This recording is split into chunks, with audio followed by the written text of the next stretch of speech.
convenience, but sometimes it delivers something far darker. When Pulse Social rolled out their new location sharing feature last October, I thought it was just another gimmick until it became a nightmare I couldn't escape. I'm 16, a sophomore at Westlake High, and, like almost everyone else, I used Pulse Social daily. It was the norm. You didn't have it, people asked why. Even the loners and the kids who never spoke to anyone had accounts. I kept my location sharing on, mostly because I liked showing my friends that I was out and about, busy, not just stuck at home. It felt harmless until it wasn't. There was this kid, Oliver. He'd been on the outskirts of school life since elementary, always alone, always watching. Nobody really knew much about him. Some said he was just shy, others whispered about things that didn't add up. There was always something off about him. Something that made your skin crawl if you caught his eyes for too long. One freezing January evening, my phone buzzed with a friend request from Oliver Phantom. I recognized it immediately. I hesitated, then accepted. I don't know why. Maybe pity. Maybe curiosity.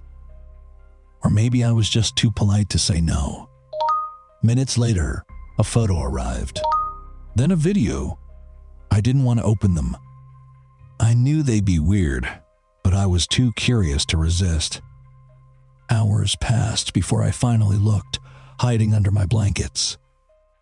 The photo was of me, sitting alone in the cafeteria earlier that day.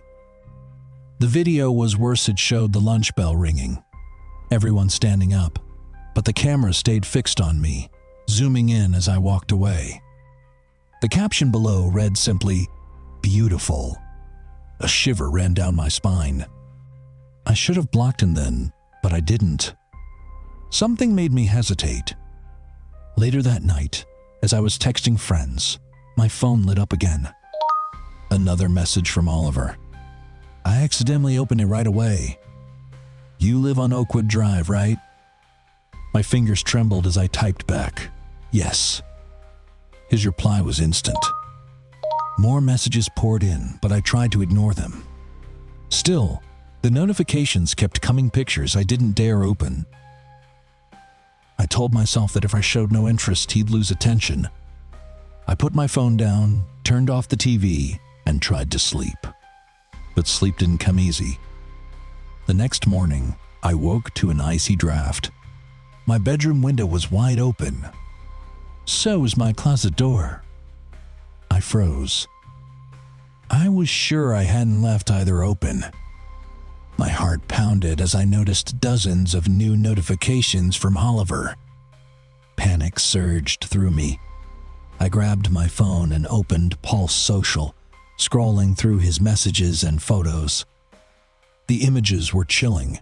A dark sidewalk at night, my house from outside, my bedroom window, then a photo of me taken through the glass sleeping.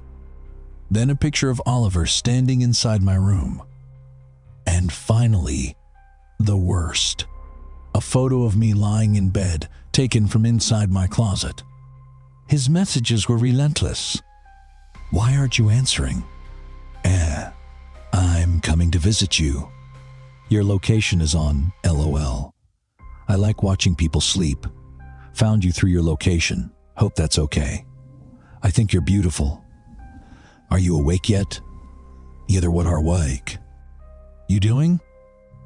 My hands shook as I took screenshots, though I wasn't fast enough to save the photos before they disappeared. I blocked Oliver's account and ran to my parents, breathless and terrified. My dad immediately called the police. The investigation was intense. The school got involved. We found out Oliver lived with his father, a man struggling with alcoholism. It explained some things, but not the terrifying obsession. The screenshots of Oliver admitting he found me through the location feature were enough to charge him with juvenile breaking and entering. After that, Oliver vanished from school. Rumors said he and his father moved far away, but I still wonder if he's out there, watching. Since then, I've turned off every location service on my phone. I check my locks twice before bed. I never leave windows open. But sometimes, late at night, I swear I hear footsteps outside my door. And sometimes, I catch a shadow moving just beyond the edge of my vision.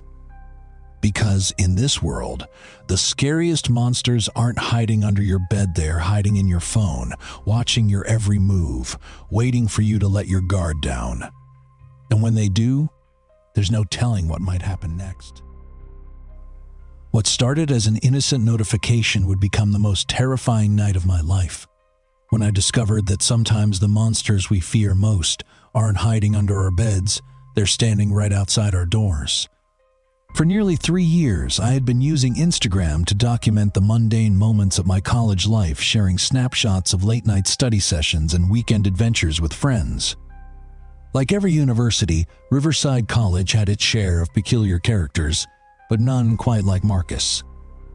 Marcus was the kind of person who made everyone uncomfortable.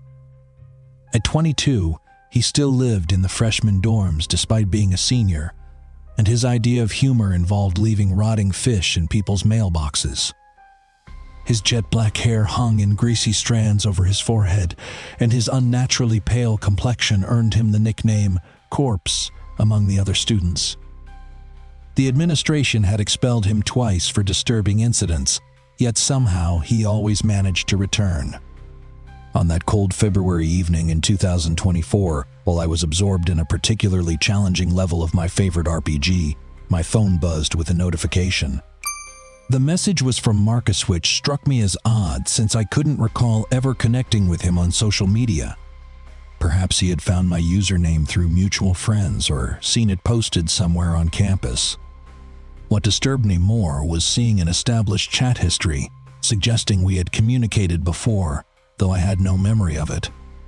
Setting my controller aside after my character met its inevitable demise, I reluctantly opened the message. What I saw made my blood run cold. The image was unsettling in its simplicity and extreme close-up of a brass doorknob, focused specifically on the locking mechanism. The accompanying text reads simply, "Greetings." Something about the clinical precision of the photograph sent shivers down my spine. I quickly captured a screenshot, my instincts telling me this was evidence I might need later. Knowing Marcus's reputation for psychological games and disturbing behavior, I felt a wave of unease wash over me. This wasn't the kind of person you ignored he was, exactly the type who might show up uninvited and turn a prank into something genuinely dangerous. I typed back quickly, "Why did you send me this?" His response arrived within seconds, and it made my worst fears seem like pleasant daydreams. "The second photograph was blurry and taken from outside, but the subject was unmistakably clear. It was a view through my apartment window, directly into my kitchen. The angle was perfect, showing my small dining table, the microwave, and even the stack of textbooks I had left on the counter." My heart hammered against my ribcage as the horrible realization sank in. Marcus wasn't just messaging me from somewhere across campus. He was here. He was outside my home, watching me. My hands trembling, I managed to screenshot this image as well before dropping my phone and sprinting toward the kitchen. I pressed my face against the cold glass of the window, peering into the darkness of my small back patio. There he was. Marcus stood there in the shadows, his pale face illuminated by the glow of his phone screen, and he was laughing.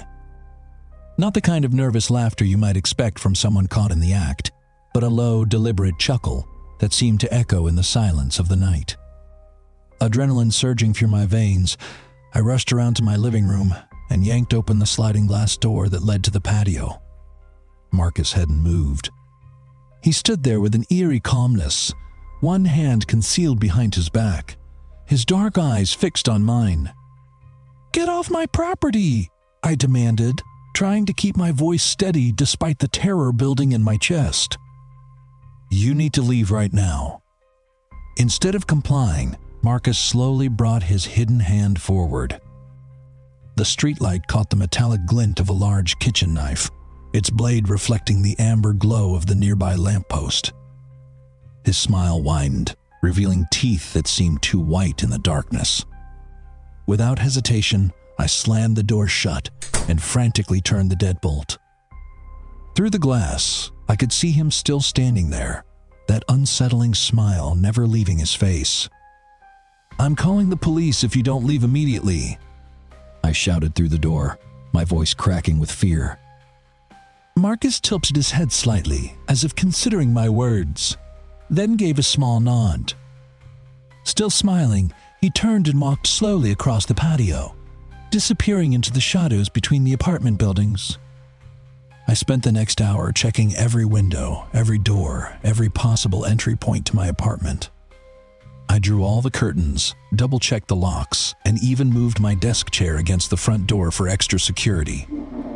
Sleep was impossible that night. Every small sound made me jump. Every shadow seemed to move. The most chilling part wasn't what Marcus had done, but what he might have been planning to do if I hadn't discovered him when I did. The knife, the careful surveillance, the calculated way he had documented his approach, it all suggested something far more sinister than a simple prank. To this day, I still wonder what would have happened if I had ignored that first message, if I had continued playing my game instead of checking my phone. Some questions I realized are better left unanswered. It all began 3 nights ago, and since then, every shadow feels like a threat, every sound a warning. I'm Alex Monroe, 24, living in Crestwood, a town that usually feels safe. But now, that illusion is shattered. Like many people, I link my Snapchat in my Instagram bio. It's a small window into my life, a downtown loft, nights out with friends, the occasional luxury I want to share. I never imagined it would become my undoing. Last Friday, the sky was a roiling mass of thunderclouds.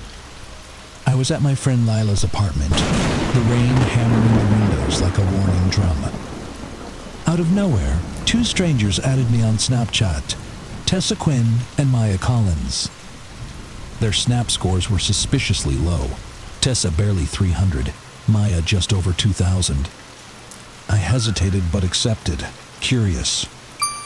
Minutes later, Tessa sent me a snap of pitch-black screen with the chilling caption, "You caught my eye." I laughed it off as a prank. But when I checked the snap map, my blood ran cold. Both of them were together, inside a car, less than a mile from Lila's place. The storm worsened. Thunder cracked overhead as I decided to leave. Driving home felt like navigating a nightmare. Empty streets, slick with rain, the world reduced to the glow of my headlights. On the highway, a car appeared behind me, headlights glaring through the sheets of rain. It stayed close, matching my every move. When I exited onto Willow Street, it followed. When I turned left onto my block, it followed. My heart hammered in my chest as I pulled into my driveway and killed the engine. The car slowed as it passed, then stopped a few houses down. I grabbed my phone, opened Snapchat, and checked the snap map again. Tessa and Maya's icons were right on top of my house. Fear seized me. I called my dad on the landline. "Dad, please come outside. There's someone here," I whispered, voice trembling. The front door creaked open, and my dad appeared on the porch just as the suspicious car reversed and sped away. I bolted inside, shaking. He hugged me tightly. There were at least 3 large men in that car. They were watching the house. Last night, at 3:17 a.m., I woke to noises outside my bedroom window. Leaves crunching, something scraping against the siding. The curtains were open. I was frozen, too terrified to move or look. Then, a whisper from the dark corner of my room. "I know you're awake. Don't move." It was my dad's voice. He'd been hiding, watching. The noises faded as the same black car drove off into the night. Tonight, My dad and I sit on edge, windows locked and security cameras rolling. He's ready to call the police at the first sign of trouble. But the question that haunts me is, why us? What do they want? Every snap notification now sends a jolt of panic through me. I don't know if Tessa and Maya are just the beginning, or if something far worse is coming. If anything happens, I'll update you.